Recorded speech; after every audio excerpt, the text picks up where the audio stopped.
Thank you. Good morning. Good morning, Coach. Let's beat a dead horse here. Right to work state, Alabama. My constituents at home want to know that, are you going to try to change our status as right to work? I respect the fact that you are from a right-to-work state, and I respect the fact that you can continue to be a right-to-work state. Thank you. Back when we had the PRO Act, I offered an amendment that would require authorization from employees in order for any kind of dues, fees, or assessments to be used towards a political campaign by the union bosses. It failed. Are you for that? Are you for, how would you handle that? Dues going from a union, paid in a political contribution from employees that are not asked, can we use your money? So you're saying they pay their dues, it's used for a political contribution without their knowledge? Right.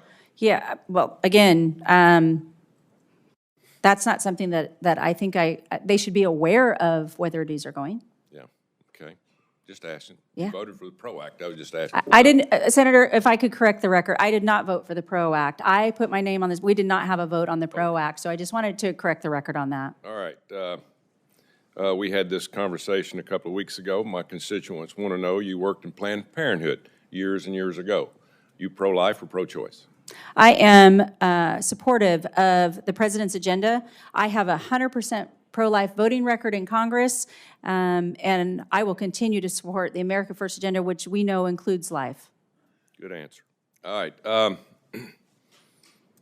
Talk to me about legal immigration. In my state, we have the most engineers in the country, in the state of Alabama, because of NASA and defense contractors and all those things.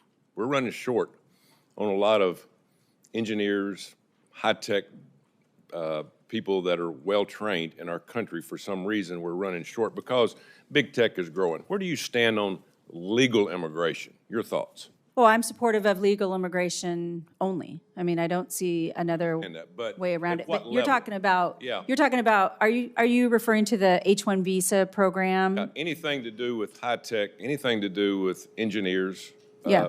that, you know, eventually we're going to have to allow more people to come, but not to tear down the structure of young men and women having a chance to make a better living because they spent 4 or 5 years at a university and have to pay their bills. No, I appreciate that so much that you brought this up. You know, certainly we never want to replace the American worker. We want to make sure that we're investing in the American worker and they have the skills needed for the high-tech industry, as we see moving forward through a lot of our respective states. On the visitor's visa, on the H-1B, there's been conversation about in the immediacy. I've heard that from many of the senators. It's about today. What happens today and tomorrow? I commit to you to working, again, with testing the market. That's the Department of Labor's remit. It's to test the market and seeing where we need the guest worker program. Once we've exhausted all other programs and making sure that we're out there, then work with the Department of Homeland and certainly the Department of State on if we have to administer more. But that's going to be certainly, Congress will determine it, and then I'll work with those interagencies as well. And I would love to work with your office on that specifically. Thank you. Thank you. I'm not going to put you under a gun on this question. You probably don't know a lot about it. A lot of people in this room know a lot about it. NIL, name, image, and likeness. Mm-hmm. It is a disaster. And we're going to have to do something in your tenure to help young men and women understand, the situation that we're in, because we're going to start losing Title IX. We got a young man that just signed an $8 million contract, and he's 20 years old.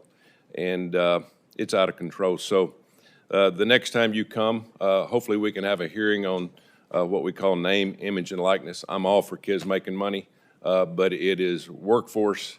It needs to be changed. It needs to be regulated to a point where, all men and women, young men and women can have a chance to make money. So just to bring that to light, but that will be under your purview in the very near future. Thank you, Mr. Chairman. Thank you, Senator.